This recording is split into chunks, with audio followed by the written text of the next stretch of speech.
Ooh, welcome back to the big black tent where it's getting crazy in this tent. We got to kick some Negroes out. We got to kick some Negroes out. Well, it may not be a problem because I don't think they think they Negroes anyway. So whatever. That's possible. That is possible. That's very possible. And you have finally gotten around to kicking people out. I'm here for it. Let's kick people out. I'm ready. Oh my, look, and my name is okay, Rebecca, and I'm a freedom. It's like whatever. I'm tired. Whatever. Natalie, barely. I'm barely Natalie today because it's been a lot today. It's been a lot. I'm tired. My brain is fried. But here we go. Yeah, some meetings.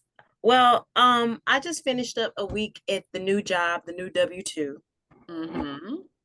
And it has been nice. I'm at the Harmony Schools. And it has been nice to be thus far for a week appreciated as an educator. Okay. And it feels nice to be at the part of my profession where I am the expert, right, in the room. Okay. So that in itself feels, I won't say feels, but is beneficial, right? When I don't have to ask a question, this is just how this goes because you know how it starts and how it ends. So that feels great. However, it is still leasing myself outside, right? It's still not, which I work up to. It is still not financial freedom in the way that I need it to be. So I'm thankful. And at the same time, I still move towards autonomy. That's yes. Although I don't know if you will ever have that in this. Well, more sense of autonomy, even if it's from my little closet. Okay. Right? Good luck with that. One step at a time. One step towards a better look. Sometimes we have to be like Louis Gossett in Roots when he said, "I got pine wood floors in my cabinet." Okay. Yeah, pine wood floors on that plantation. Okay. I'm here for it. Yes, or marble floors or whatever. Yes, that's where we all are. Okay, we'll take it. I want to be comfortable in hell. Thank you. I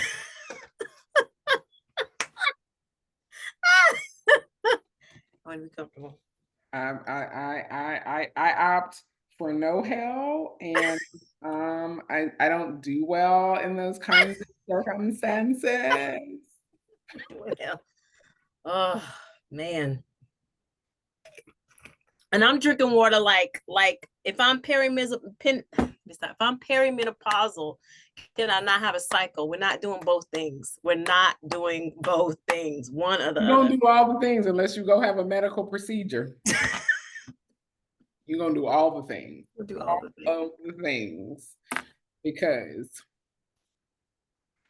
I don't know what my lighting is doing today either. It's very interesting. It's going dark, light. It's doing all kinds of things. I'm sorry for anybody who's watching this because it might give you vertigo.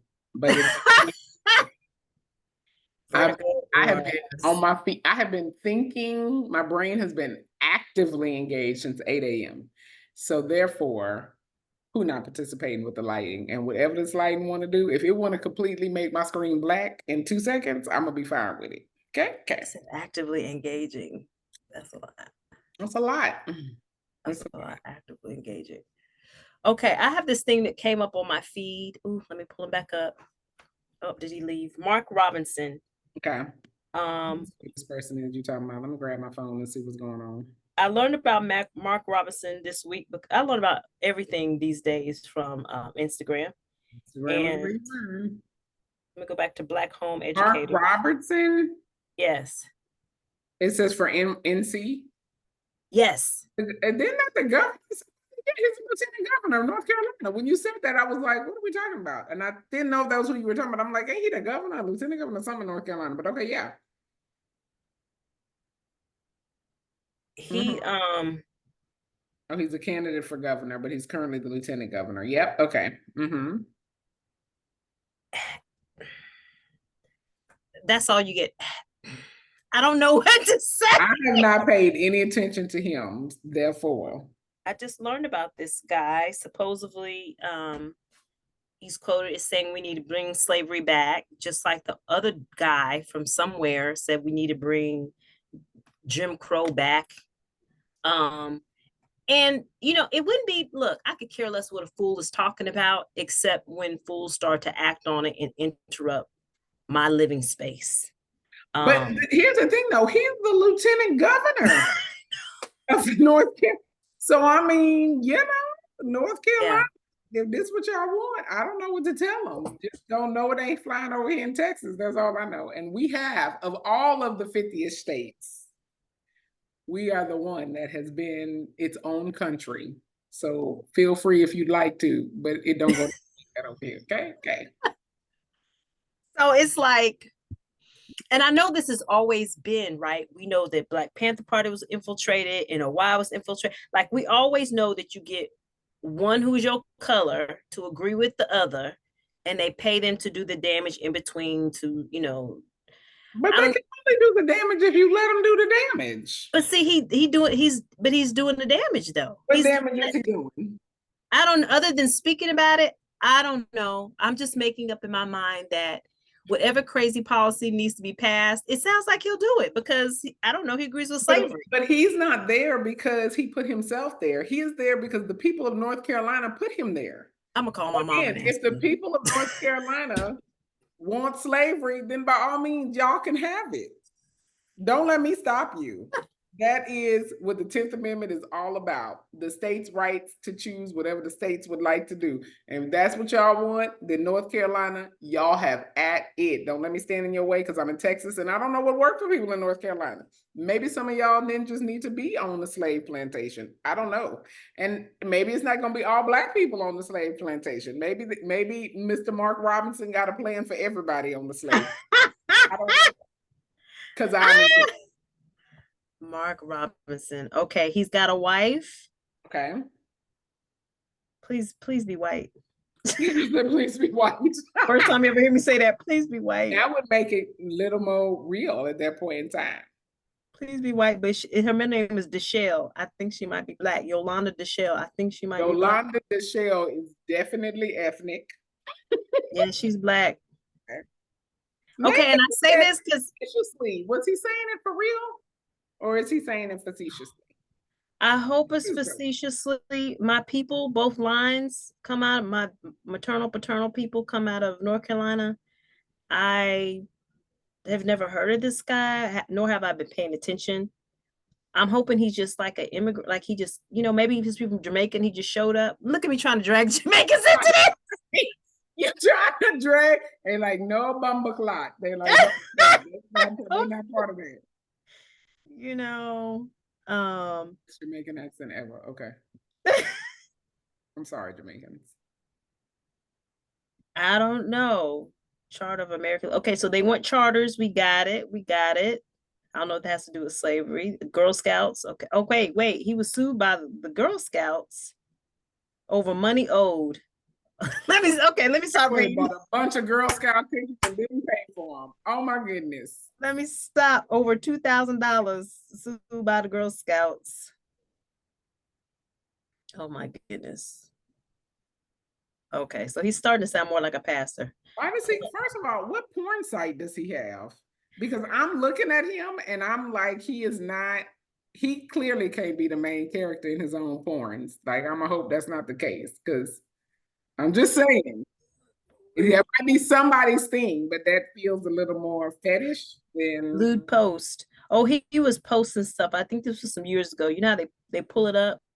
I mean, first of all, you got to know he's insane because he out here talking about he a Black Nazi. So it can't possibly be. He must just be saying things to create talk, right? Because I mean, he's saying that he's getting coverage. His name is out there. We talking about him. He said these things on a porn site. Oh, so this was Porn Chatter. Okay. I didn't think there was a lot of chatter for porn, but I don't know. I don't watch porn, so I can't tell you. Porn Chatter. So whatever it is, he's 256, so he knows better. But I mean, I think if anything, it kind of sums up a personality, right? Like you said, if I am, I think first of all, it takes a personality to run for office. It takes a certain What personality, you saying? right? Mm-hmm. You have to have a healthy ego to run for office. AKA, you gotta be kind of narcissistic. Keep going. There you go. Um, Like megalomaniac. Yep. Keep going. you have people who, it's about rhetoric. It's not really about what you've done. It's about how well you talk and convince and persuade to get to the Right. office. You don't have to do anything great in the office. We know that. That's our entire history of politics in the United States. So, I mean, he's black and he is that fringe Republican. They need black people like him and Candace Owens and whoever, right, to keep it sizzling. I don't know, or get the attention. But So, here's the thing, he's been the lieutenant governor since 2021. He ran for office in 2020. Once more and again, I don't blame no politician will ever receive my blame. Somebody check the ballot for that boy. yeah, they did. They did. In North Carolina. They did. And let me see who he was running against. That's what I want to know. Because what did he win by? Like, what was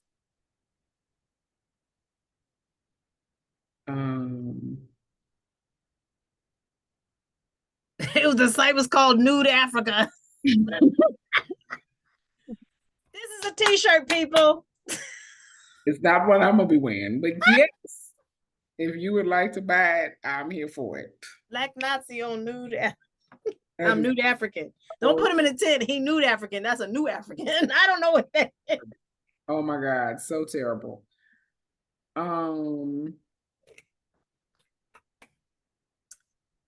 Either way, he's not the only one. He's not going to be the last one. And I don't really know what this means because we come from a history of crazy talk, crazy policies. Yes. He's the first Black lieutenant governor. And this is why I keep talking about, once more and again, we talk about this big tent. Everybody be like, ooh, first Black, let's Black, do the Black. Okay, you do the Black if you want to. Do whatever you want to do. You can do crayon colors if you want to. They are not all created equal. But he made history in 2020 by becoming the first Black lieutenant governor for the state. Okay. I'm trying to look to see by how much he won by. I have friends who live in North Carolina, and I'm pretty sure people voted for him. Well, I won't say voted for him. They voted for him. He in office. They had to vote for him because he in there. Well, number one, most people, and I'll have to tell myself with this, most people are not looking at the bio and the record of the people. If you're just living from A to B, you're just living life and checking off boxes. You go in there, you vote the party. Even if you're not voting the party and you're doing your best, you don't know other than the paragraph that you've seen about this person. I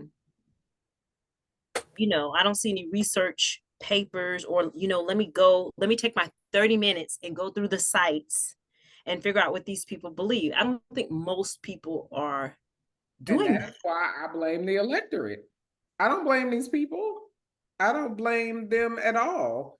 I blame the people who put them in office. That's everybody who go into a booth. If you do not know what is happening, you should not, whether you have the right to vote or not, and I get it, people are like, you have the right to vote. Everyone should vote. I do not believe everyone should vote. What? If you don't know what you're voting for and who you're voting for, and you ain't did a lick of research, you should not show up at the polls. Please stay home. Well, I dare to say that might be 99% of people. That 99% of people should not be pulling no lever. Because civics is not.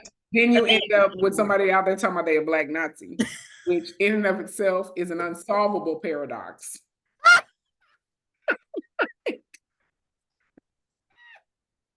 You marry a king the conqueror. That's what you got on Marvel. Unsolvable. This is not gonna we just need to clip this timeline. It ain't never gonna solve itself. She's talking about clipping timelines. This is the wrong time. We can't fix it. Yeah, we can fix it. We cannot fix it. So yes, that was people who just showed up and pulled a lever because of a letter. Okay. Or because they were Black and they didn't even know because the Democrat was white and I don't know what she did or didn't do or whatever, but she's a little white lady. She was a Democrat. They voted her out. They voted this dude in. I don't know if he won because, I don't know. I have no idea. But clearly people, and maybe he's been emboldened. Maybe he didn't run on those platforms. Maybe when he was running for his thing for lieutenant governor, he talked about school choice and all that charters and whatever, and maybe that resonated with people. And this is why you cannot be a single vote person. People have one single issue that they focus on. You can't be a single issue voter. That's not how that works. It don't work like that. Man, because you'll be voted somebody in who yeah, unless it's abolishing the IRS, to which point, let me tell y'all, we can single vote that one. If this ever sees the light of day, if any of these ever see they can see the light of day. I've been on this for forever and a day. For a minute, forever and a day, forever and a day. So this is on the record from way back when. There's plenty of recordings on this. Well, trust me, I agree. In fact, when I had to teach 5th grade social studies, and to my special needs students, by the way, this was amazing because we drew the parallels. And the one question they said was, so why do we pay taxes? The special needs children, okay? The special needs children have questions. They had a war over this and we still pay taxes. Yeah. And then do your math division, add, carry the 1, subtract 2, all of that, and figure out if what you pay and you gonna ever get back, or get half back, or get a 10th back. Just carry the 2, divide by 7, and figure out what that equals. No. What about this? I had a question about several thousand things, but one was, because I'm so ignorant with this one, Trump talked about establishing a wealth fund. And look at you. The only thing that I think correlates with this, and maybe not, but I heard like the Swedish government or Norway, like some countries up there, their citizens are wealthy because they've invested in whatever, and each citizen is worth millions of dollars based on whatever fund they set up for their population. Is that what he's talking about? Tell you that the people in Norway and the people of Sweden are regular people who got regular jobs and are not filthy rich. Let me just be clear on that. Okay. I don't know what Trump is. I have no idea. I don't know what he's talking about with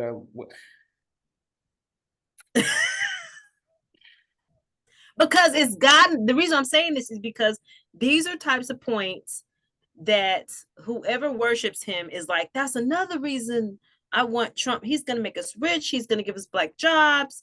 He's going to kill whoever they think is coming across the Mexican border to do whatever besides plant their fruits and vegetables. Like he's making all these promises to help white men feel like it's going to be 1950 again, and you get to just bogart society. And now he's like, we're gonna do a wealth fund and y'all gonna get this money.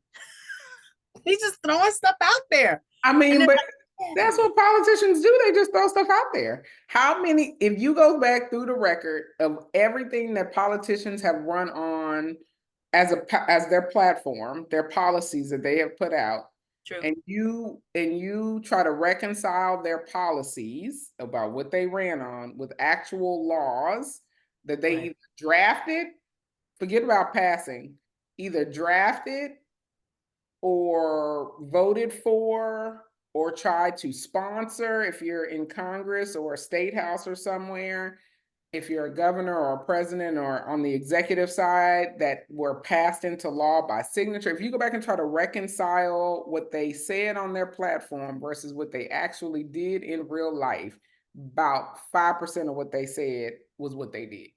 Oh yeah.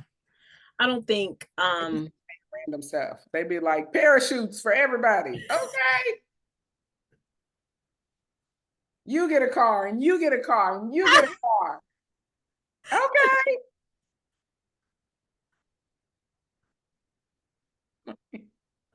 Don't nobody ask no question about how we funding the car, what we do, we printing up more money, are we taking something from someone, like what we doing?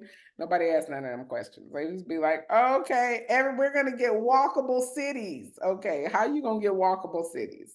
What's happening? How we gonna walk the city? Let me know. So you talking about not on the federal level, but every level of Everywhere, government? every level, the dog catcher, everybody. Everybody. It's amazing that we get anything done, honestly. But stuff gets done. There are sidewalks, there are grocery stores, there are stop signs. Mm-hmm. Things are getting done. There is the city hall, there is a jail, there's something that's being agreed on. Mm-hmm. He's like, just maybe not what you want, but I mean, is it what they said they was gonna do, and was it what you voted for that person to do? Like, like is that's what we talking about? Like, stuff will always get done. it's true. Stuff will always get done. Okay. Okay. Well, yeah. Okay. Okay. So back, you know what, all week, and I even had a discussion about this with my kids. We were talking about freedoms because it was a very poignant discussion. So I started looking at it everywhere, boundaries and freedoms and what I can tolerate, what is tolerable to me, what is not tolerable to me, but freedoms. And I realized that at least on the media, society at large is not different from my children or the children that I teach, because you say, he said such and such, right? Whack, right? Because you don't like what he said, Mm-hmm. right? You don't like what he, so I was like, wow, this is everywhere. And I started looking more at people's yards and looking more at people's houses. I sent you the thing of the painting with Kamala eating the eagle voraciously.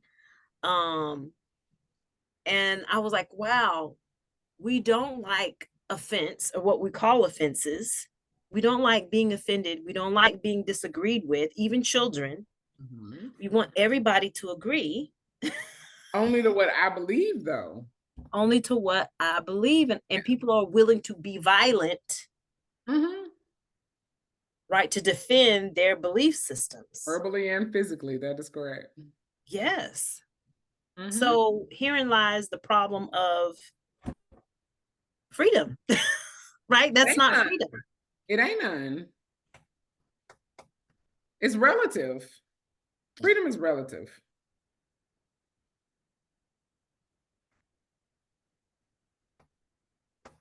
So Jeff, what Jeff Bezos would be like, he is extra free.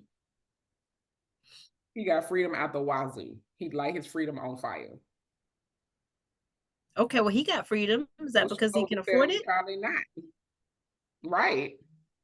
But freedom is relative. Freedom is relative. Because there will be something that even Jeff Bezos, with all his money, like he wanted that boat. Remember, he wanted that boat. I don't know if you remember the story or not, but he built this ginormous, ridiculous boat that he was asking one of the European countries, I forgot which one, it might have been Norway or somebody like that, but he was asking them, he wasn't asking them, he was basically telling them they needed to adjust their bridge so that he could get his boat under the bridge. Wow, that's audacious. That's what they said too, because they was like, nope, sorry. Wow. You need to adjust your They did bridge. not. Oh, okay. What? Yeah. Wow, that's interesting. He could have built his own bridge in somewhere else. Well, he needed his boat to be able to pass under their bridge on the waterway.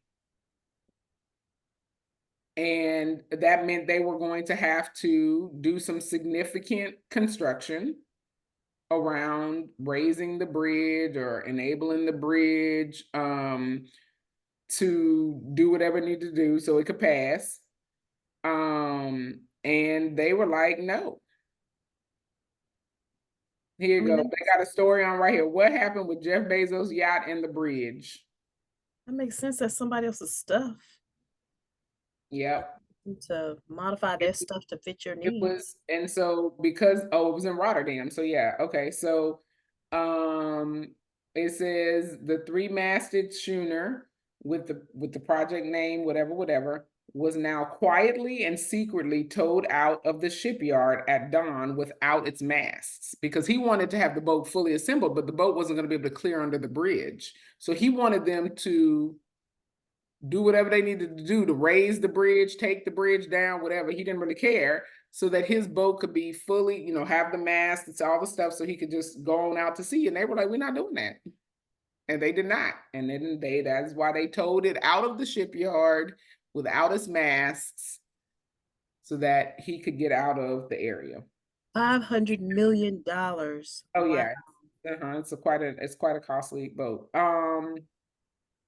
But yeah, that did not. So again, even people who think they can do whatever they want to do and got all the freedom in the world, there will be some place that they cannot get into, something that will not go their way, someone who will not be budged. Like, it happens. It does. That's why I say it's all relative. It's all relative. Wow, that's interesting. And I'm looking at this. Somebody has a $4.8 billion yacht. Mm-hmm. Wow. That's such another universe. 4.8. Here I go stamping on your freedoms. I'm like, first of all, you're not paying the people enough who built that boat, apparently. Jeez Louise. Well, that would be the boat company maker at that point who built the boat for $500 million. What are they paying their people? Whether they are paying their people. Wow, we people need to demand more. This is ridiculous. We need to demand more. We're not demanding enough. Okay, sorry. Okay, that's my own person. I am thinking my okay. Anyway. Let's be honest, right? Most people just want to live. They want to mind their business and live, right? They don't need $7 million a year. Most people are not aiming for that. Like, that's not. No, most people are not. No, I think most people just, like you said, we just want to basic needs. Yep, they want groceries. They want and a vacation. And a vacation. Yeah, I mean, like, vacation, groceries. They want to be comfortable, right? Not have to wonder if somebody gets sick. Am I gonna go bankrupt? If if the air conditioner go out, am I gonna be able to pay for it? Like, that kind of stuff. Just basic. Yeah, basic things. First world things. Yeah, yes, thank you. Basic first world things. Right? We want our lights and our electricity. Like, I would just like my goat. I would like my goat to have room to graze so that my chickens can whatever. Like, they're not even worried about a car because they don't care about a car. It's not their thing. They happy to walk on down to the river, get their water, mind their business. That's true. So thank you, first world. Let's clarify. I need my warm water. Thank you. Right. My AC and electricity. Thank you. Let me just be clear. I need my 3 million, and then I need about 52 million a year. Let's be clear. You need about 52? So my husband was like, look, I need somebody to clear another 1.5 million this year because I have needs. Okay. Well, let's talk about it. Let's talk about something that I don't hear. I hear people talk about it, but I hear it in a very, I don't know how I hear it, but let's talk Black people in our tent, Black people and money. Mm-hmm. Black people and money, and how money is projected or talked about or earned. Black people in our tent and money, how it's been weaponized. What do you mean? Explain more. Okay, so all right, so generation, and this is just my generation. Okay. Because I'm very aware that not everybody has this issue. So my family, right, for whatever reason, there's like a lot of trauma around money. Okay. And so my parents didn't have a lot of awareness. We as adults are trying to gain awareness, the kids. I've heard of stories in the past about my grandfather being a very successful millionaire, built Walmarts and things, right? very good with money at a certain point, but struggled during Jim Crow about um, losing or not having access to money because he was so prosperous in his tiny town. Mhm. And so, right, the bank retaliating, things like that, right? Um, back then with wealth. So for some of us, there was your life could be Mhm. at stake because you were Black, wealthy, and prosperous in a small white town that did not, right? And now Or it can Black Wall Street, right? be in jeopardy because you Black and prosperous by your own people. Oh, there you go.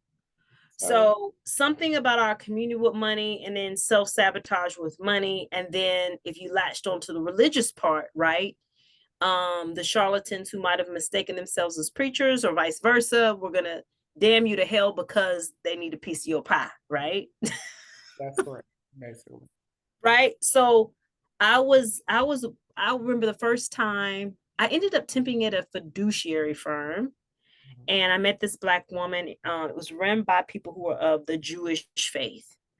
And she was telling me how, based on how they handled money or the laws of money, whatever it was, that they never tithed on the principal.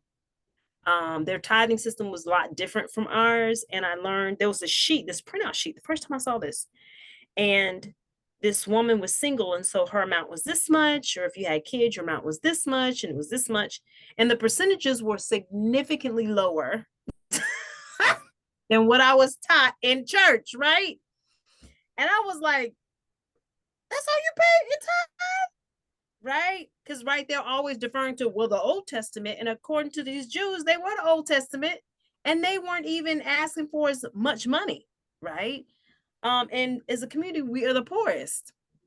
So I thought that was the first time when I was like, this is really messed up. We are really being taken advantage of. So what am I saying? I'm saying that I've seen on over time from Tony Brown's journal, whoever shows up there about talking about Black wealth and investments, right? You hear this here, you hear this here, Suze Orman, but I've never seen a very clear line on when you have money, when you acquire wealth. And for some, it could be extra $1,000. For some, it could be extra million, right? Mhm. What steps are you supposed to take with that without getting into the religious dogma of it, right? Um, that fits and this may be wrong even, I don't know, that fits our culture and our society. Does that make any sense? Sort of, kind of. It's a Again, lot. brain is tapped out. Um, It's but a lot. I think it all just depends. I don't think there is a one way. I don't think that there's a one way mechanism to like, you get $1,000. This must be what you have to do with it. I don't think there's a one way thing, right? You get $100,000. Maybe you invest it in the stock market, maybe you don't. Maybe you take a safer route and you get you some bonds or a money market or high yield savings. Maybe you decide you're gonna buy a washateria because you want to be an entrepreneur. But like there's a lot of things, right? So I think it just varies based on that person and what their goals are and their needs and all of that. Mm.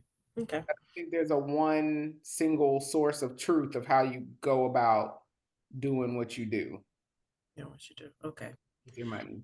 What I know for sure, well, at least what I read on data, is when it comes to Black women, right, we were the biggest charity givers when it comes to religious institutions, Mm. right?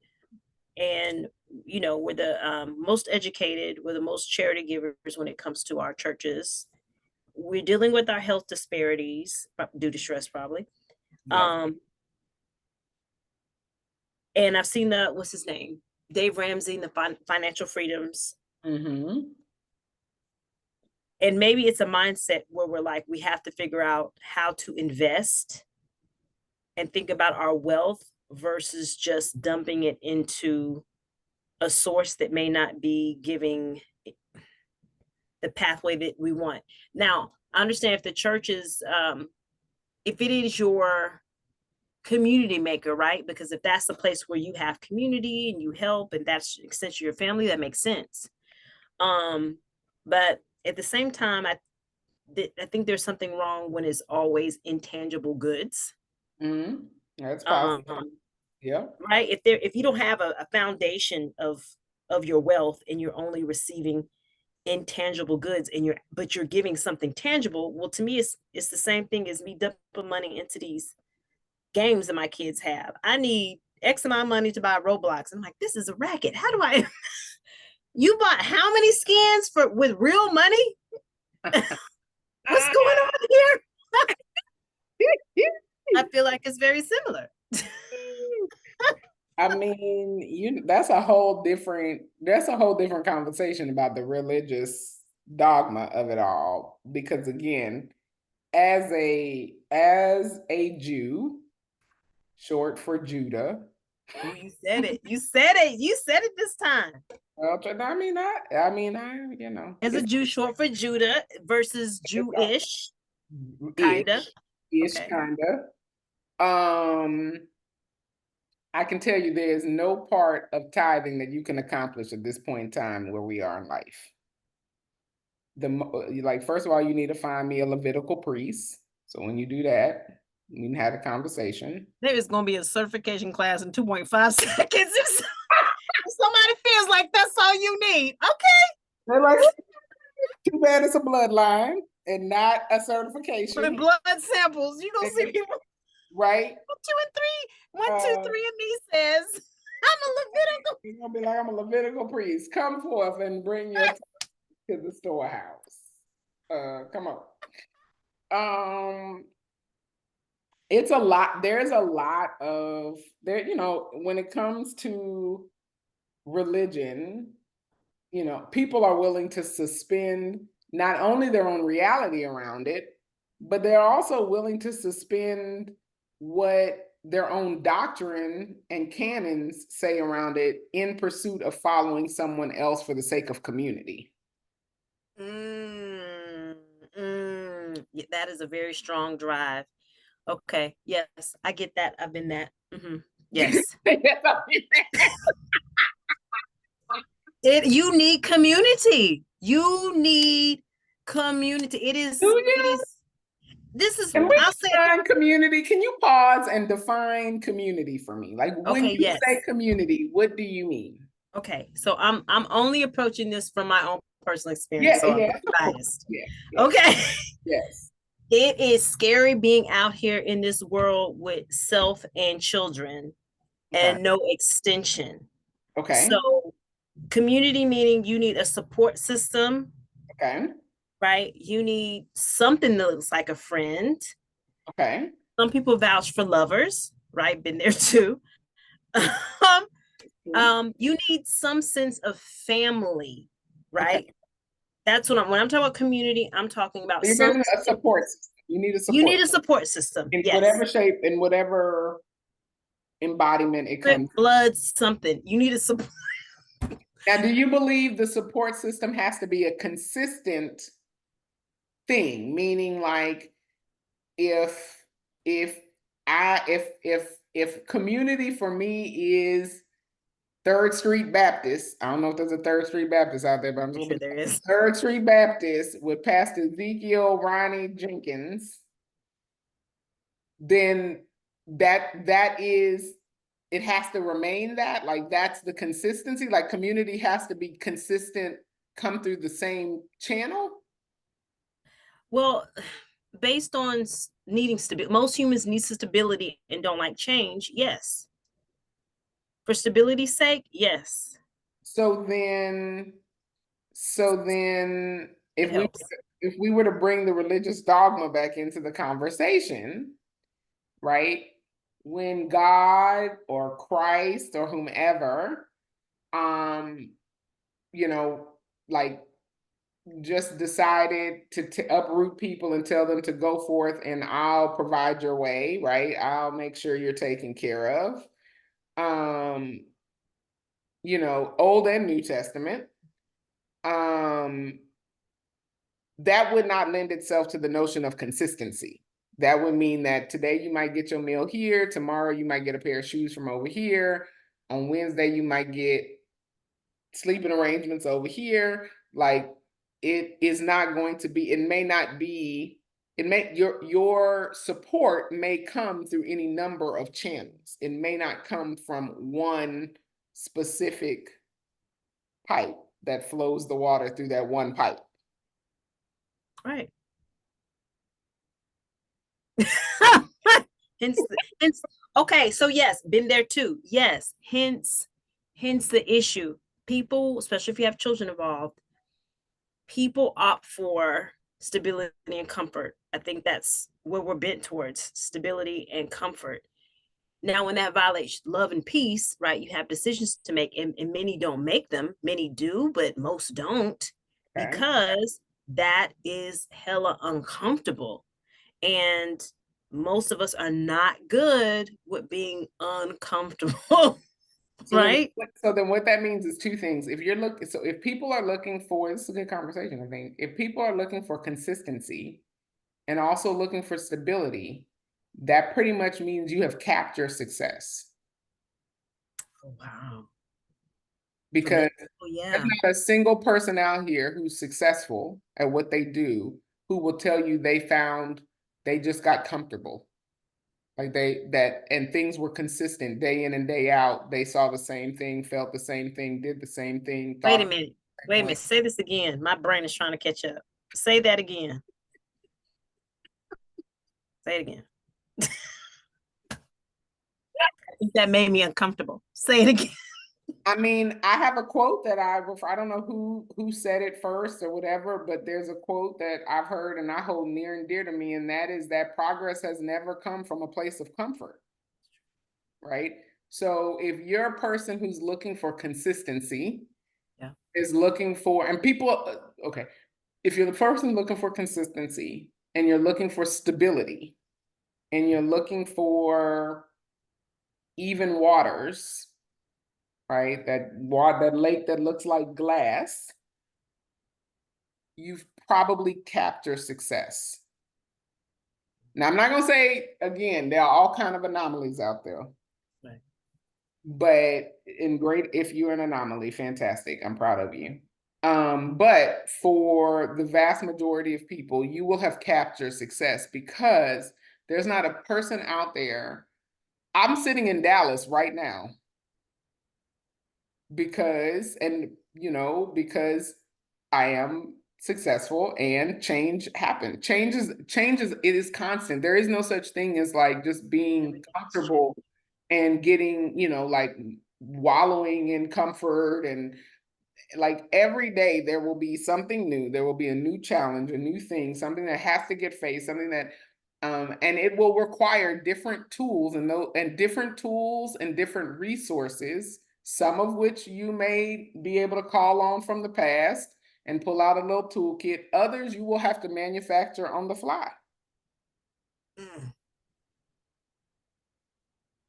So if you're looking for consistency and stability, your runway is probably very limited. It's not a good t-shirt. Boo. I think what you said is so poignant because this explains why our society is in, how it was created and why it's in the mess that it's in. Because, go ahead. And I will just add, I'm talking about from the external. Right? Okay. Internally, yes. Your internal, yes, you should always be able to find center and find peace and find stability and find, calm internally. But externally, right? And the things that are happening around you are not going to be stable, nor should they be necessarily. We would still be playing 8 tracks. If somebody wanted stability, we would still have 8 tracks right now.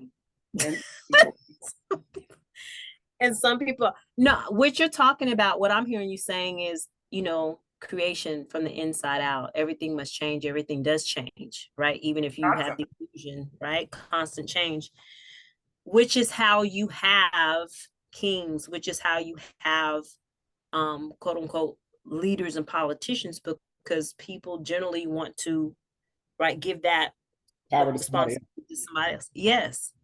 Yeah. Right. Which is how you can have a pimp, right, in the form of a real pimp or a pastor or a CEO, because you have somebody who they all promise that, right? Right. I'll promise that this is going to happen. This is going to happen. You just leave it to me, even if it is the illusion. Um, that's very notable, and it's a good reminder, because the center, unfortunately, is usually what is dictated by the external, if you listen to this world. And so we're trying to fix the external so we can feel better about what's going on inside. Right. So I can manipulate you so well if I just change your external, Right. which is how the news goes. Oh, something scary and bad's about to happen. Run to the store and buy toilet paper, right? Still don't get that one. But I was like, toilet paper, guys, what happened to the water? Why are we doing toilet paper? Right, y'all, toilet paper. Come on now. Okay. I've never seen the toilet paper before. But yes. And I think for our parents' generation, right, the 20, the 30, the 40 years that they put in, right? They did the job that was success. They got to work for an entire 30, 40 years and retire. That was a thing. Only for that time, apparently, but and they that kept their success. and Again, they I'm not saying you're going to be broke and busted. I'm just saying your success, your runway is very limited. Right?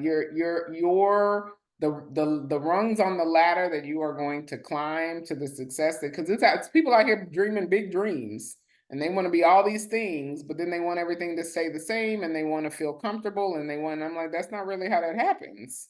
That's not how that happens. That's a good. Well, what is a good indicator of? Well, I don't want to say, because now the definition of success changes. Yeah, well, you have to define what success looks like, just like you have to define what wealth looks like for you, right? Some people are like, I'm wealthy if I have my family and I have my kids and whatever. If I had children, it would not be wealth to me. It would be the antithesis of wealth. It would probably be anxiety and depression. That would be misery for me. It would be misery. It would be. And some days it is, to be all honest. Absolute misery. Absolutely. Every single day, not some days. Every single day, I would just wake up and look at this thing that's supposed to have part of my DNA in it, and I would be like, I'm miserable. Why are you here? And I'm so glad. You know what? It's I'm funny because you made the perfect choice for you, but that's really okay. sad when somebody had a kid and those are the exact And thoughts. that's what they think, and they sitting at home thinking that. And I'm like, no. The people are like, you'll love them when they get here. No, I won't. And I'm not even fit to take that risk. I'm not even fit to take that risk. You want me to risk bringing life in this earth in the hopes that I'm gonna love them when they get here? No, I'm not doing that. We have evidence that ain't always true. Not always true. So yeah, so you have to define success for you, and everybody's success is, and this is why I don't understand why people let comparison be the thief of their joy. Like, if your idea of success is that, you find a company, you find the job that you like, and you get to be in that job for the next 30 years, and that's success for you, and you want to retire from that company because it gave you the stability and it gave you comfort in knowing that you didn't have to worry about the ebbs and flows of whatever, then that's success for you. And I think that that's fine. And then there are other people who are like, success. If I'm a starving artist, I'm okay with that. I'm good with, because I am working in my passion, and I'm okay with not being able to go out to eat every weekend or have a car. It's okay, because I still feel good about what I'm doing. I feel success, and like, that's fine too. And if you want to dominate the world, that's also your version of that. I'm good with that too, because that's kind of my version of success. So like, you have to define. You have It's to all types. It takes all types. You have to define it for you, but you have to be good with it, and then you have to be good with what it takes to get there. Yeah, there you go. You have to be good with what it takes to get there. I had this really, I thought it was a really brilliant moment this week. For me, it was brilliant. And I actually had an interview while I had this job. And I interviewed with Memorial High School. I love it.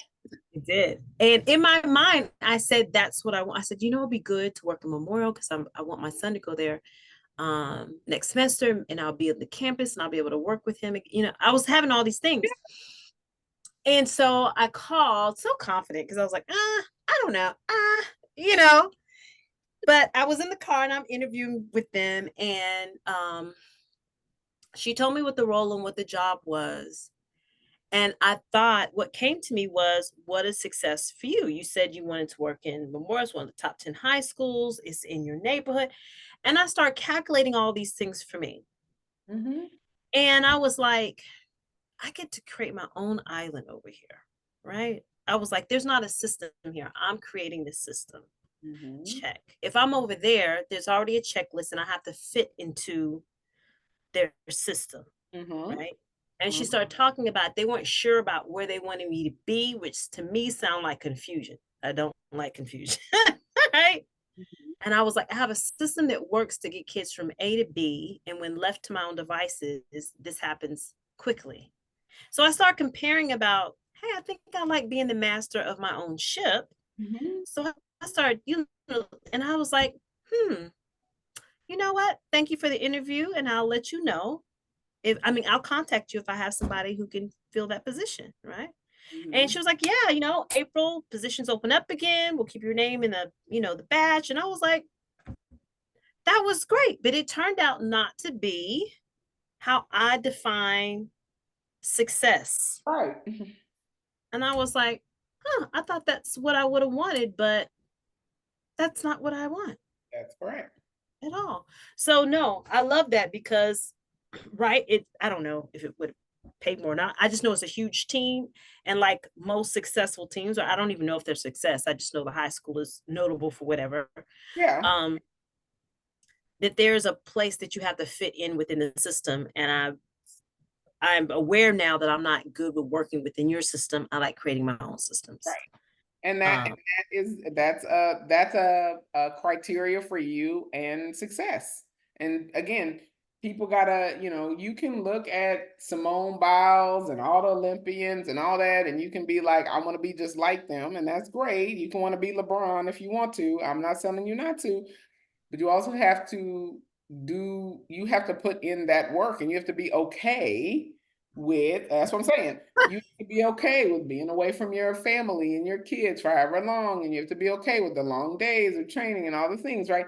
And that, there was a time when I was probably traveling about 250, 70 days of the year, right?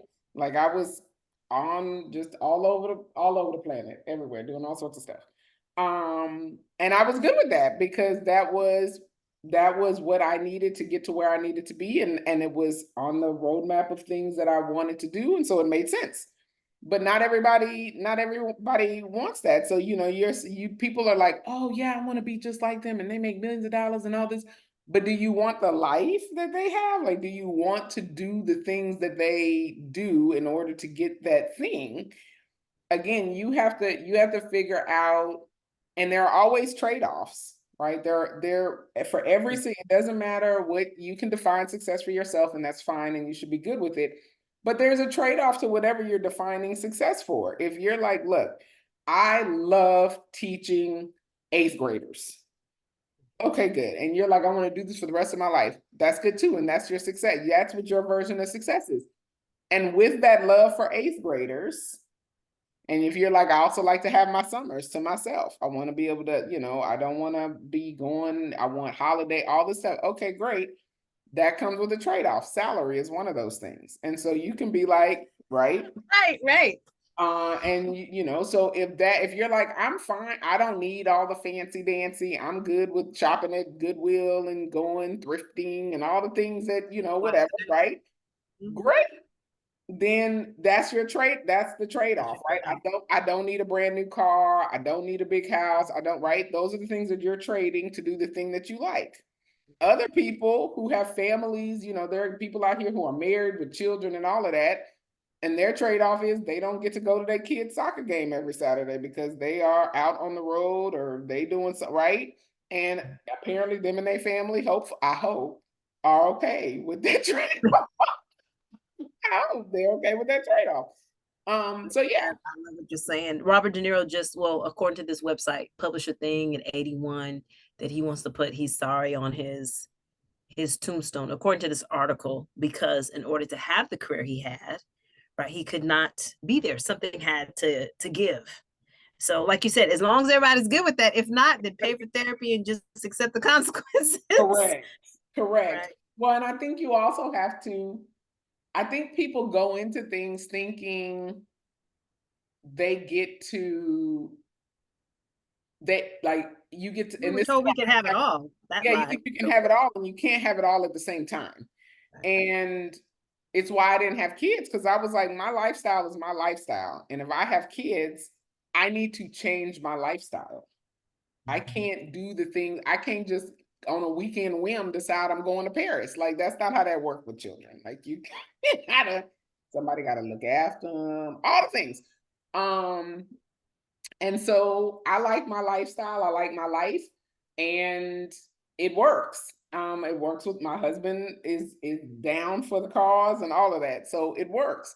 But I think people think that they can be in relationship with others, they can have children that they're responsible for, that they still get to do whatever it is they thought they were doing without asking others how it makes them, like what does this do in our relationship and how we relate one to another. Me making this decision, how does this impact how we will relate one to another? Mm. Mm. Yeah, all that thinking, all of that. Yeah, yes, that. I heard Brene Brown talk about, she does the family decisions versus the family centered versus child centered, where the parent runs around to make all the kids games versus you're gonna have to miss this because I need to make this meeting, and then I'll make this meeting and I can go to your two games. Like they realize that everybody has to live, not just, focus on the kid, which I think makes very selfish kids anyway. Um, but but no, it is a Your theory might be correct, because here I stand, a very selfish child. well, you also, well, no, you weren't only child. You were the only girl, and you had your. I'm the only girl, and I just had an older brother. So yeah, but So I think, yeah, I think when you start piling up three or more is just crazy. I'll say that forever. Three or more, whatever, it's just crazy. Um, but everybody's got to live in this space, and I think most of us had an idea, of course, like life. You had an idea how things were going to work out, and then the reality looks a lot different. A lot different. definitely. Um, so it's about knowing thyself. And I think a lot of times you talk about the fact that you knew yourself and you were allowed to know yourself. And a lot of us are just have been, up around and bound out. But it's a lot of experimentation that is gone on. A lot of experimentation. And then because if you're making these decisions in your 20s, and then okay, 20 years later, you're like, this what? Right? I had no business having a brain. Um, it's like a whole conversation to be had with our generation. Like, anyway, of the things we were told to do in hopes, and I thought we've talked about this a little bit, but getting married in your 20s usually, and then what I heard, it could have been from my parents to other people, then you go to college and you wait to have kids, right? And then there were a lot of theories on how to have a better life. But if you didn't know yourself, that all goes in the trash, people. Yeah. All of it goes in the trash. So a lot of us out here just figuring I out what also true think it's, success is. but I also think it's because of how we tee up young adults. Like I see it all the time in memes and stuff, and people, and again, it's a meme, so take it for what it is. But I also see it in advice given to a lot of young people, and people are like, "Oh, you have your 20s to figure it out." Why would you tell somebody to waste their entire decade of their life to figure it out? Like, that's insane to me. I don't think you have, even when you 5, you don't have the rest of your life to figure it out. Like, you need to be trying to figure it out when you're 5. Okay? Because here's the thing, the sooner you figure it out, the better you will be. Kindergarten according to Natalie. This is what I need to see. Let's not waste time, right? Let's not, you are here, you have a purpose. I don't know what that purpose is, right? No one dropped it into my spirit, but you're here, you were put on this planet, you have a purpose. The sooner you figure out what that is and what your boundaries need to be and test those boundaries to figure out, this is what's going to get me to where I think I need to be. This is how I'm having whatever conversations I need to have with myself, with my higher being, whatever you want to call it, to kind of get in the flow of what your purpose is, the better. Like, I see stuff all the time. People are like, in my 50s, in your 50s, you just don't give a care anymore. I'm like, why would you have given a care before? Why are you telling people to wait till they're 50 to give a flying flip? Like, I don't even give a flying flip when I was 6. Let's be clear. So I'm not telling somebody to wait till they 50 to supposedly feel grounded and confident and what, like, do that now. Why are you waiting? Like, the advice and guidance and what we tell people to do with I'm just like, this don't make no sense. Yeah. No, I think, thank you for saying that. Number one, is true. Number two, I think the system benefits when you don't know, when you waste time, because something else can take over and direct you, happily direct your path. Yeah, I think if anything, this is the issue. If you like control, and I see this with a lot of parents now, a lot of parents who have not walked through their own trauma are very intimidated by confident energy. And if that confident energy is in a child, then unfortunately, if you're not healed, then you attack it. So I think that's a lot this going on. Like you, I'm raising, especially my last born, my baby girl, to stay in that space. And she said, Mom, when I grow up, I'm gonna be an artist. And I said, Gracie, that means you're an artist now. You're an artist. So now I hear her say, I'm an artist. I need you to buy me some paint. I need you, right? I'm an artist. So I hear her saying that. And I'm teaching her boundaries within her body and in her personal space, so there's certain, lessons that I'm teaching her. But I see that there are adults who are prepared to dismiss that type of authority, Yes. Who are uncomfortable with that, right? Because it's a little person saying, no, I need my privacy. I want to change my clothes by myself, Right. and they're like, they don't know what to do with that energy. But it's interesting because the truth is supposed to be the truth, Right. regardless of what package it comes in. Right. Right. So, but I see how even within community, within organizations, they're not used to that type of truth coming from little people. Right.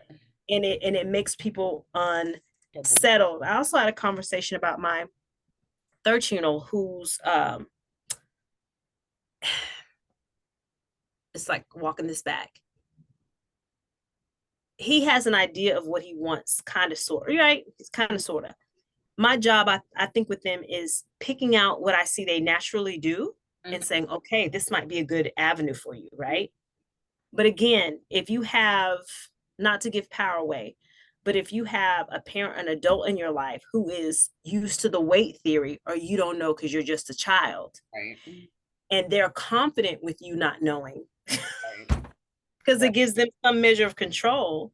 Right. You do see the forced confusion and battle with kids. It's sort of like that you're talking about. It's the leaders, it's the parents. Mm-hmm. It's us. It's the adults. It's the adults. The kids know. I haven't met a kid who didn't know, who didn't show. It's the adults who confuse them, correct, who are insecure and afraid, and then it takes them another 20 years to walk through that trauma back. Like, I was always an artist. Now I'm 50 and I have the courage to follow my That's right. Wasted. Wasted. Years. Yep. Exactly. But it's the again, I guess this all goes back to your programming, because the the things that we put an emphasis on, like the other day I was watching some show, and one of their kids who was like turned 10 or whatever, got their daughter got their cycle early, or got it at 10. And the parents were all like, oh my God, and now my little baby's, and I don't know what to say because she's my baby still, and all that. And I'm like, and I guess they had not had a conversation yet about the female body or any kind of body at all. And I just find that so odd, because and why is that considered an adult conversation for you to be educated on your body? It's your body, like you inhabit this vessel for the next how many ever years you are blessed to walk this planet. Why wouldn't you want to tell your kids about how their body functions, about what, like the areas that are for them and areas that are not, what, like, why? I don't know why you would not, why you think that, kind of like when people are like, oh, I don't want to tell them about the birds and the bees, why wouldn't you tell them about sex at any age? This is how If people they get three, molested and raped and abused. that's how kids end up getting molested and raped and abused. I'm like, if they are 3, why wouldn't you? I mean, I'm not saying you need to, like, get graphic and gory with it, but I mean, you should be able to articulate the basics on their level so that they understand, so that in their body, they know what's happening to them at any given time. Like I'm just floored by how, and maybe it's because my mom was in medicine, and so we had these conversations early on, and like, just like I was never the kid who raised their hand and was like, I need to go pee. That was unacceptable. My mom was like, it's urinate. We don't pee. It's not a letter in the alphabet. It was like, she was like, the proper term is that you need to urinate. Oh my God. You ask somebody if About a little kid, I need to urinate. Like, I need to urinate, please. So, like, so I don't know who deemed these things supposedly like adult content or whatever, but I'm like, it's not adult content. Now, maybe if you are highly sexualizing something, I got a conversation with some friends the other day, and they were like, something happened with one of the other kids or something, who's little, like, got an erection and woke up with an erection, and they were like, the dads were all excited, and they were like, yeah, you become the man. And I'm like, dude, that is a natural response. He ain't no more man today than he was. Yeah, I'm like, that's a natural response. What happens? It's what happens. And what we need to do is just explain that these are the things that happen. The wind can blow on it, boo-boo, and it will do what it do. Okay? And if you're getting cold water, it's also gonna do something opposite of that. Like, why is that? Why are we sexualizing things that don't need to be sexualized? Why are we talking about adult content and it's the basics of biology? I'm like, I don't understand. Make it make sense. I mean, it's sexualized. It's the same reason when I was breastfeeding all 3 of my children, and I was shocked how sexualized that process was for humans. That's insane to me. I never could. It's just, I still don't get it, but people were highly disturbed, whether I covered up or not. But it's like, it was so fascinating to me, because if I sat here with just a tube top, you'd have no problem. Nobody would have a problem. If you had triangles covering your little nipples, nobody would have a problem at all. Nobody has a problem. But you put a baby's head there, and it's like, what do you think is happening? Right. So to me has been beyond me. I took with Gracie and my third trip, I don't know, maybe because he's my first, and I experimented on him. But as far as I did what my mom did that I thought was helpful. She got me this book, and I got them the same book, Luke, Where Did I Come From? It's this illustrated book that explains very well what happens, because he kept asking, which means you're ready. And that's a rightful answer. 1 minute I was here and 1 minute I'm not. I'm like, what? How did I get here? How did I get here? So they all got that. Well, Gracie is different, right? Because she's the girl and she's closer to me. But we had a conversation about periods and pads and blood and how this happened. the responses can be crazy, right? Because she's so little, but she used to cry, I don't want to bleed. I don't, I don't want to. But I would tell her, and I tell the boys, this is the reason why you don't push. This is the reason why you're not rough with girls. This is the reason why you don't push girls. This, they could, we come with all of our eggs, right? And when you do something to the girl, you're doing something to her future children. This is how this goes, That's correct. And so this was hilarious. She goes to school. She says, I have all of my eggs with me. Love it. All of my children in my belly. I love it. Oh my right? God, I love it. I love it. And her grandmother, who's a nurse, was like, what are you telling her about these eggs? I said, look, she's going to understand the way she understands it, but I need her to know the value of her body. I need her to know what's going on with her body. I know it's going to 6-year-old mind, but you as an adult need to understand it's coming through her mouth, but she's not going to not know her value and how to position herself. And her brothers who like to box everything, including her head, need to know, right? Right. What their relationship between them and a girl is, because society didn't teach that anymore, right? What the difference between me and you is. There is a difference. Right. But it is very, with people get weird, and they also get abused sexually. Mm-hmm. To me, it goes hand in hand. It's hard to, me and her and them went over proper touch. This is where people should be touching you as a little girl. This is where they should not. Correct. Right? You were not allowed, like now that you're almost 7, well, I was doing it when she was 5, but it didn't stick. But I was like, these lips are only for food. That's correct. Right?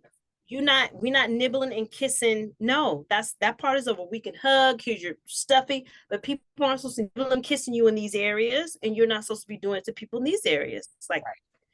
But I don't know what that is, but I think the sexual taboo stays. I think, except in weird porn sites. Except for weird porn sites where you can be a black Nazi. Right? And I think that's how stuff gets so deformed and out of hand, because there's no healthy way, and it's probably every society, for people to discuss these things. So it gets really twisted and crazy. I don't understand. If you can't discuss it with your parents and your parents don't feel compelled to discuss it with you, that's a whole different problem set in and of itself. Because I mean, that is the appropriate, or whoever's in your family that's operating, whoever in your life that's operating at that level of like guardianship over you, who's supposed to be stewarding you through, into adulthood. Like that is like all of these like, to me, and you said it just a few minutes ago, you were like, that's how abuse happens with molestation, but that's in every component of lacking education. You lack education on your money, that's how you get abused. You lack education on technology, that's how you get hacked and all your information end up out there. You lack information on your body, that's how you end up getting abused, raped, maimed, misused, mistreated. You lack education on boundaries and what it means to be like, right? Like everything comes from, all of the abuses come from you not having the knowledge to do the things, to understand the things. Oh, that is so deep. And that's what that is, the lack of the education around the thing. And for some reason, I don't know the stats on this, but sexual dysfunction, even within relationships, sexual dysfunction within relationships, sexual dysfunction. If your parents have a sexual dysfunction within their relationship, of course you're gonna benefit from that. So I think it says a lot about sexual dysfunction between adults. It does. And why their children aren't getting what they need to get. Right. Exactly. Sexual dysfunction. So I don't know where even as an adult, I don't know where people go to discuss. Well, yeah, I do. You go to your other dysfunctional friends. Who hands you some raunchy, ratchet information. That's who people be going to. I mean, well, there we go. Because it's so taboo. I don't think there's a place to people to take their sexual dysfunctional self. If they don't know where to take their regular dysfunctional selves, where to take their regular dysfunctional self. That's correct. Then where are you going to take? There's this woman. There's this woman I met. She was I forgot her name, Leslie Labar. She was a CPS consultant I consulted with when I needed her. And she talked about how she did a show with 88.7 FM one. Okay. She said they had to stop the talks. She said it was so people were coming out talking about incest in their family so much that they called in CPS to try to answer these questions. Like it was a confession hour or something like that. And she was like, 1 out of 3 calls were like, somebody's having sex with my child and I don't know what to do, or somebody's having sex with me and I'm a child and I don't know what to do. She was like, this is so prevalent. I believe it. Absolutely believe it. Absolutely. Absolutely. I believe I have zero data on this. So I have no empirical data on this. It's just a gut feeling that I have, but I feel like sexual dysfunction is probably right up there with heart disease and how common it exists. I don't have no stats on that though. Sexual dysfunction, it's got to be in that space because that's about boundaries, autonomy, freedom. So if we struggle with regular freedom, yeah, then somebody's not speaking out on behalf of their own boundaries. that is correct. Okay, that's correct. That's big in that tent. And that it used to be big in our community. I don't know, again, like you said, the stats in our community, but when I hear women such as that man's, this black Nazi who is married to somebody, you can't say that's not bleeding through the marriage. He married somebody. Somebody said yes. And nobody objected. And there you go. And the only thing I can think of, I'm telling you, the only thing I can conclude is what I said earlier, which is maybe he didn't articulate these things out loud. Maybe this has been the byproduct over time that now he has decided he is just going to be, for shock value, say things, because there are lots of things that you can say that are Republican. There are lots of things you can say that are conservative. There are lots of things you can say that are alt-right. There are lots of things that you can say that are racist. And they don't sound like I'm a black Nazi. I'm like, they don't even make sense. Again, it's the unsolvable paradox. This timeline needs to be cleansed. Needs to be cleansed because you get an Old Testament, you need to just burn everything. Cleansed, okay? Whatever cleansing takes. With a rubber ducky or whatever else. Like, it doesn't make any sense. So you say things like that for shock value. That's true. That's true. And we used to just see that on radio shows, but now we're seeing this with politics. Politics. Wow. Yes. But it bleeds. Okay, so what options do people have? So going back to autonomy, because I'm like, look, we can't like this. Going back to autonomy, going back to freedom, we need to hire, look, because people ain't doing this themselves. People need to hire a representative to understand who people are, right? We need to get back to understanding who people really are and what they represent. I don't know about this dude, and I guarantee the people I voted for, I'll be honest, I don't know who last election. I was checking a box. I can't remember. I was checking a box and it didn't say black Nazi on it.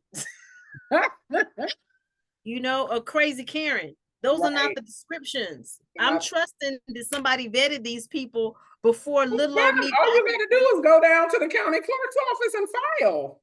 Anybody can run for office as long as you meet the criteria, no vetting process, and anybody can run for office in a party. That's why I'm like, you just declare yourself a part of the party and then you go down, pay your little election fees, and then you're on the ballot. Like, it's not yes, it's not, there's no vetting process. There's no, like, you just, anybody. No check.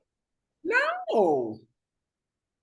You just have to show that you are of the age. And if you are running for office that specifies that you need to be in a specific location, then you have to verify that you are a resident of that said location.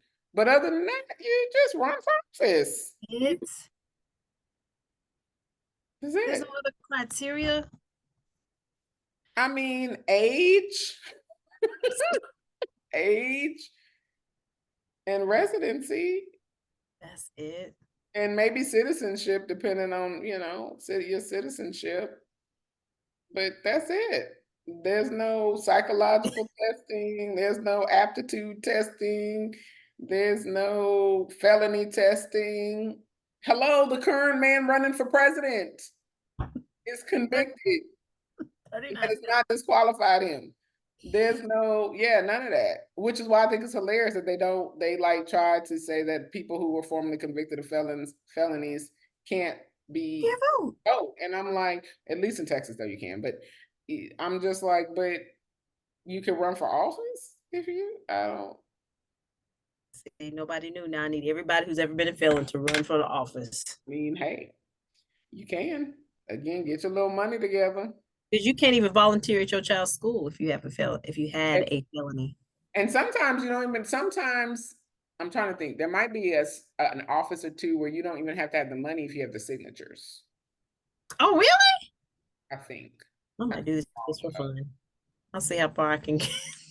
But the fees aren't a lot of money. The fees are not, it's not like you got to come up with, unless you're running for president. Like if you're running for president, you have to you have to be balloted on each state, right? And that's a whole different process. Oh. But if you're running for governor or mayor or city council, like the fees are like not much, a couple $100. Really? $50. Depending Why aren't most people running then? Why are people running? Because most people don't want to be a part of the process. You started out saying there's a special type of character that runs for office.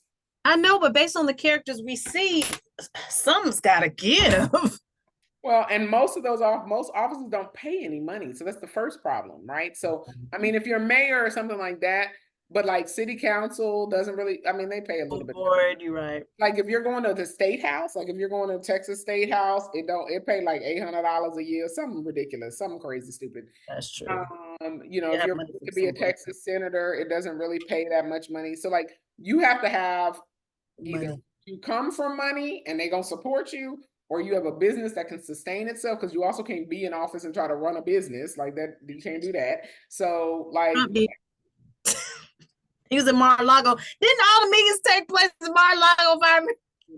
I'm just saying.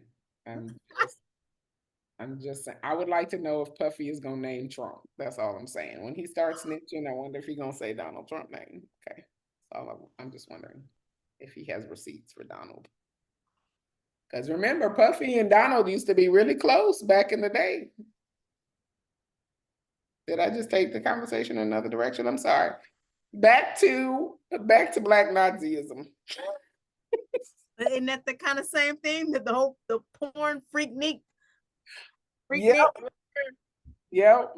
Oh, I heard. Okay, so I heard that there were tapes and that people are nervous.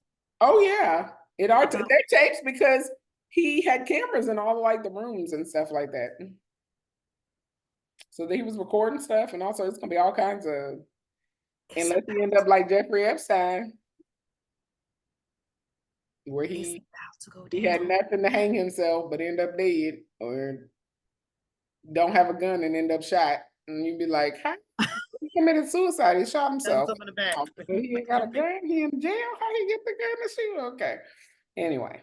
I didn't think about that. Now it's real. Okay, that is a whole nother conversation. It is, because Jaguar Wright, who everybody thought was crazy 2 years ago, coming out naming names. And I was like, how's she naming all these names? Naming names. And now here come the receipts. But it goes to your thing. You shouldn't be worshiping these people anyway. And you don't know what they did to get to what they got. Right. And I don't think any of this will surprise anybody based on what y'all think about. I mean, are we listening? A lot of people surprised, child. It's people. People are always gonna be surprised because they think that you know, they person couldn't do no harm because they were just like, I looked up to them, I idolized them, I wanted to be like them, and which I do not understand, but hey, have at it. I don't think there's anybody on those lists that would be surprising based on how they carry on about the music that they sing. I mean, I to me, mean, it's the whole industry, from Hollywood to the music industry, everybody. Like, I'm like, there's nothing that anybody can say about none of the people that I don't find believe that you, and I don't care how upstanding they look and sound and whatever, that's great. There's nothing that you, nothing. I just don't want to see TD Jakes. I don't want to accidentally scroll and see him like I saw the gunshot thing with the I don't want to accidentally scroll and see certain things. So if people could just, I don't know. Block you from seeing the coverage. Do I don't not want to see. exclude Rebecca from the share. Okay. Don't want to see TD's stuff. I just I don't want to see Oprah. I don't see Gail. Like there's just let's hope that they don't show the actual footage, that they just show a snippet. Too late for that. It's 2024. But I'm gonna need them. If they have the footage, it's already somewhere. It's already somewhere. It's true, definitely. God bless us all, because I'm sure they will use this as a great distraction from whatever we need to know. And it's the perfect distraction. It's the perfect distraction. The fundamental problem, though, is that they can't let it distract too many because it's politicians mixed up in all of this and all of that. So, I mean, all the tapes can't come don't out. They know? They know, right? That they only putting out tape 1, 7, and 12. How do we know this? What? The tapes that are to 12,002 tapes, they not putting none of that out. It's just 3 tapes. 3 tapes out of the set of 12,000 they probably gonna release. This is like the Lorena. What was the woman? Not Lorena Bobbitt. Lorena Bobbitt who cut her husband's stuff. Not Bobbitt. The with the Heidi Fleiss. Heidi Fleiss. Yeah. Heidi Fleiss book never saw the light of day, though. I'll tell you that much. That black book ain't never come out. Oh, I didn't know Oh that. yeah, no, that book never came out. Never saw the light of day. Wow. Man, well, somebody's about to get paid off or murdered. We'll see which one. Jeffrey Epstein stuff never made the light of day. The little woman who's still alive, who supposedly know where the body's buried. Nobody got her on record yet. I'm like, why? The first thing I would do would be go get people on the record. Why are we? And they just be waiting for somebody to take them out. Wow. Oh, well, I guess we'll be part 2 of this will be released sometime between now next Sunday. Ooh! And you know what I forgot to ask you about that we could talk about next week is the Oprah Kamala interview. There was something about that rubbed me the wrong way, and I don't know what was, because it looks right and it sounded right. It didn't look right or sound right. It's very disingenuous. That's what's rubbing you the wrong way. Okay. It's not very authentic. It came across as an infomercial. Mm-hmm. An infomercial. And I was like, what's wrong with us? What's wrong with us? But yeah, it came across as an infomercial. And I felt really saddened by the young girl who, right, because at this age, I realized, especially this political game, that when they pour over how your hair looks, what you wear, your makeup. And I honestly felt like that little girl who was talking about her stepdad abusing her, they needed a picture of and I don't know how to say this, a poor white trash looking girl. Like I felt like, I'm like, y'all could have done something with her, but to but to take that demographic. What? I'm almost done. Give me 5 minutes. Give me 5 minutes. I'm gonna count down. And we'll count down. And then I'm gonna take something that you really love from me if you don't leave and close the doors. Hear this threat publicly. 5, 4, 3, 2, 1. Here I go. I'm going to get it. 5 minutes. Get ready to go. I'm already ready. Okay. 5 minutes. I ordered their stuff and they said it was going to arrive. 5 minutes. What do you mean? This is called live podcasting, people. Ain't none of us going back to edit none of this out. They're like, it's time to go. It's almost time for me to take them back to their dads. Well, the boys back to their dads. But the issue with that, yes, okay, because I saw like 10 minutes and I was sitting around. I saw 5 seconds of it and I was like, I'm not watching this. It was so gutturally.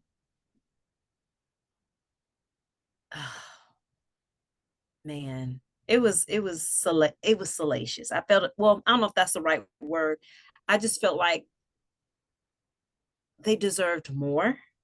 I don't know. I've seen Oprah with her last year of her 25 years. She used to do these, she did a lot of those shows about people being molested and things like that. So I thought, you've done this before. But somehow this felt a bit, like you're just really using these people to get your point across. And I thought that was a better way to do that. It's possible. So I don't know. Okay, but you're holding back. I mean, I did not watch. Literally, I don't even think I made it to 5 minutes. So I don't have an opinion. I purposely did not watch because I did not want to have an opinion, because I'm absolutely certain that my opinion would be what I pretty much think it is already. So I was like, let's not watch things that affirm what we think. But I do keep seeing the clip of Kamala talking about the gun, and if somebody come into her house, she gonna shoot them and all this other stuff. And because Oprah was like, I can't believe you and Tim Waltz have guns. And she was like, girl, yes. And if somebody come into my house, you gonna get shot. Okay, if you come robbing my house, whatever. And I was like, I would okay, let me just say this. I would like Tim Waltz, not so much, because Tim Waltz, he was in the military and all that, so he has a background on all the things. I would like Kamala to go to a gun range next, and I would like to see what her shooting just ad hoc. I don't want nobody to tell her how to get into a shooting stance. I don't want anybody to tell her how to load a gun. I don't want nobody to tell her how to load the target and put it down range. I want none of that. I just want to see her shoot.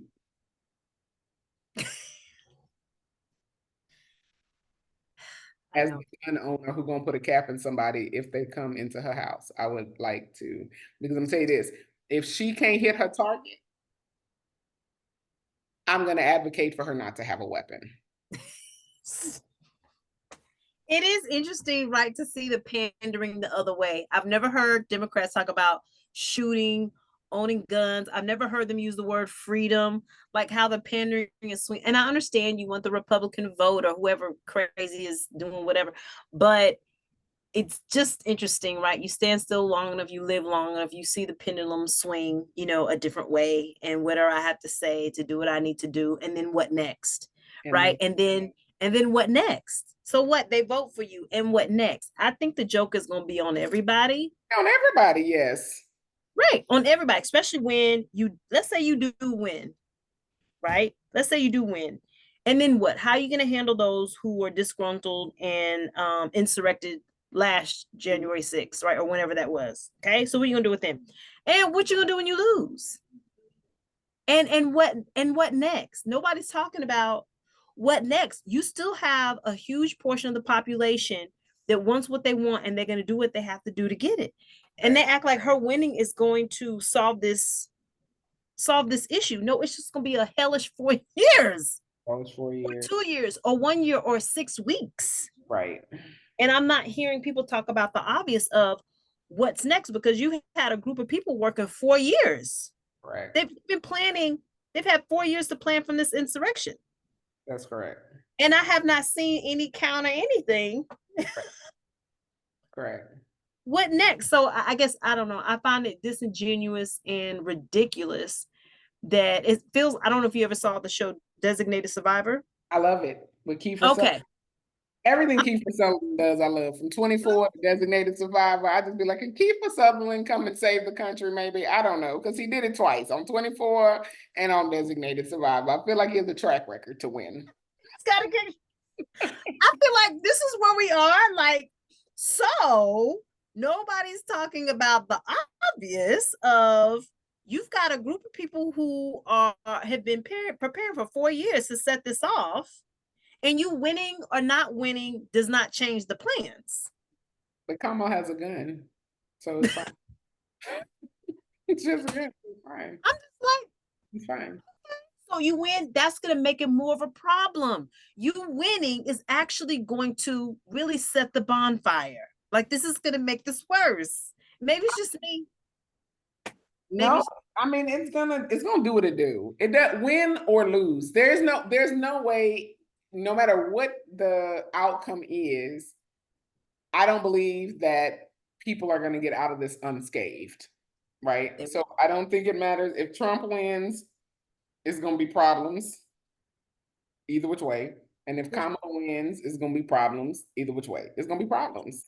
It's gonna be problems. It's gonna be problems. Well, that's why you as a change agent are going to prepare us for this change, because either way, there's going to be a change. Some will like, some will not, and some that will be unexpected for all parties involved. Correct. Right? I.e., Russia, whatever, China, who knows? But all the people, all the places.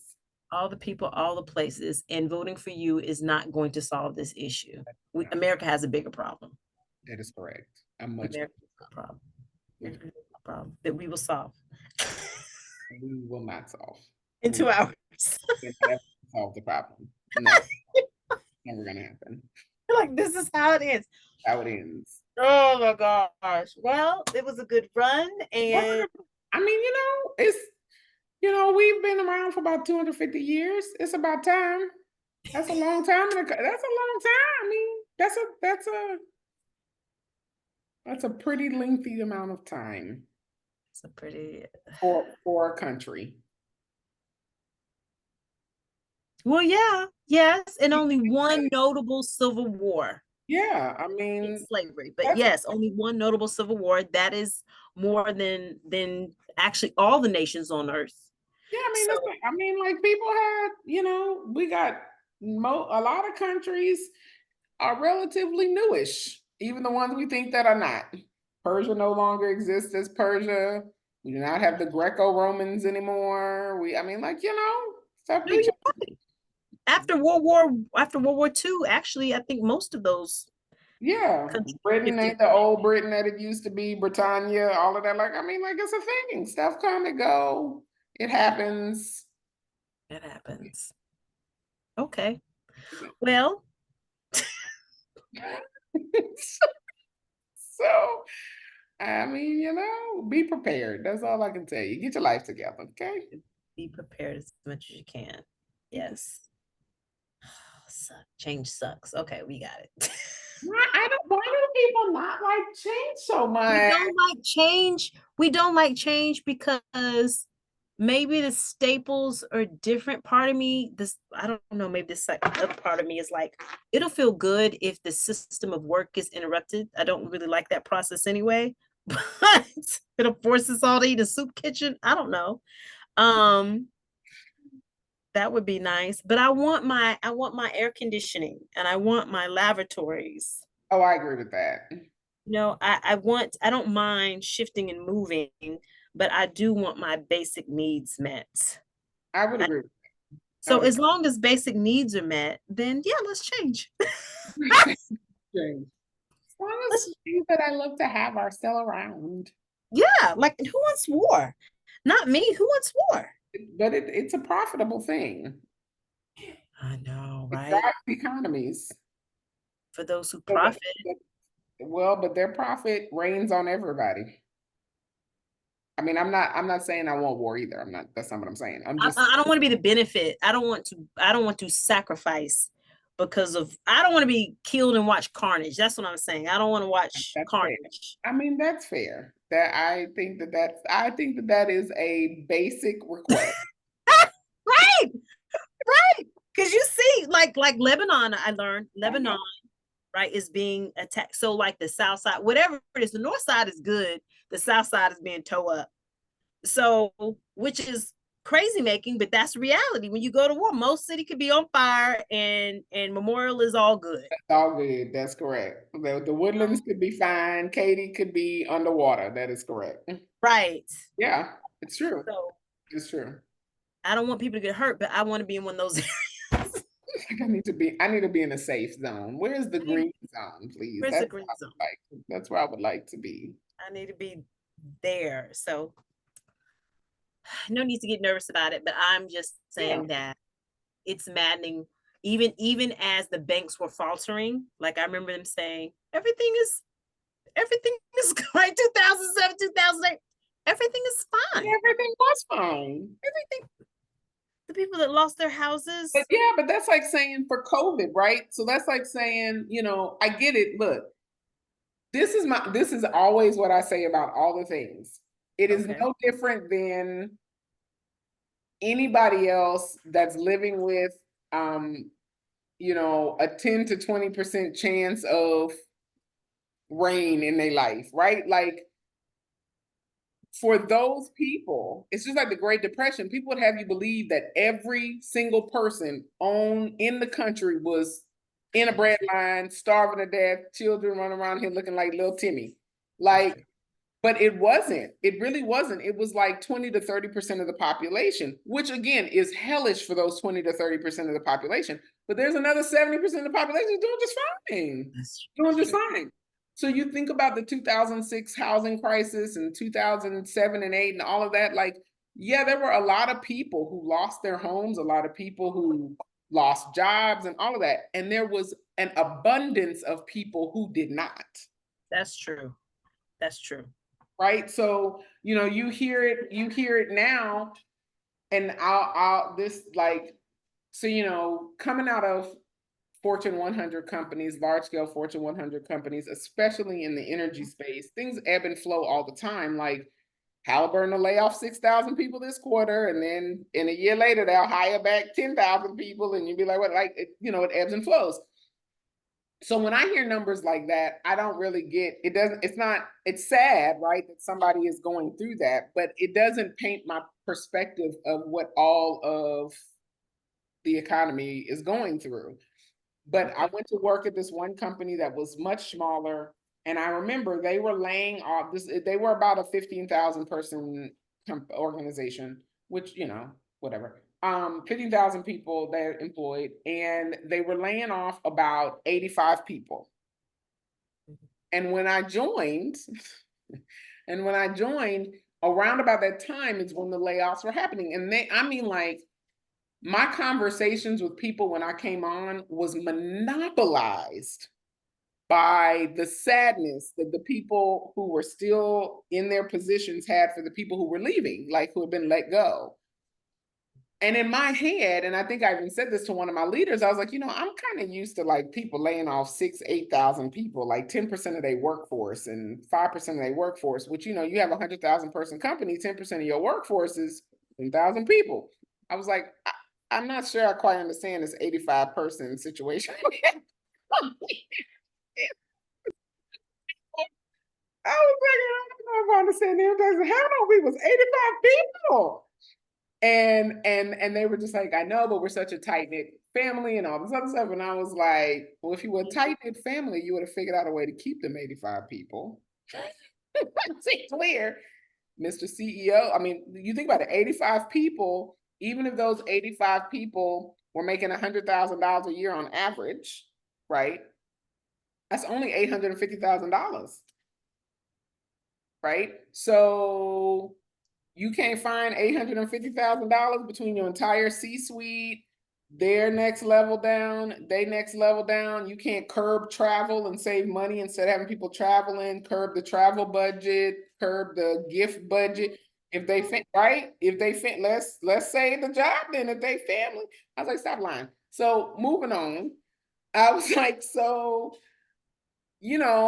it's relative. So I see what you're saying. I get that there's somebody experiencing the thing. It's like anything else. They talk about heart disease or cancer. It's bad. Like it's rampant. People have these diseases everywhere. And then there's also a lot of people who don't. So perspective. Perspective.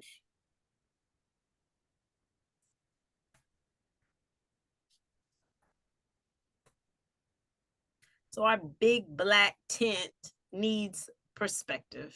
And need to kick some people out, like we said. Somebody do some layoffs. Start with Black Nazi Man.